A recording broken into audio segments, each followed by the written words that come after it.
Borina ng Sohar, Oman. Ang tanong niya, ano po ba mga bawal sa North Korea?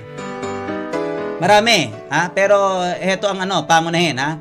Bawal kang gumamit ng name o mapangalan ng Kim. Ha? Kasi yan ang pangalan ng pinuno nila na si Kim Jong-un at ang kanilang mga ninuno, ha? Taong 2011 nang maupong leader ng komunistang bansa si Kim Jong-un at may naging kautusan na lahat ng gumagamit nito ay palitan ang mga pangalan.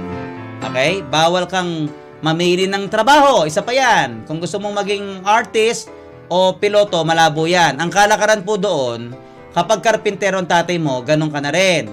Kapag mangingisda, susundan mo ang yapak ng magulang. Huwag na huwag kang magtatangka na magpalit ng trabaho kasi may parusa at wala ding retirement.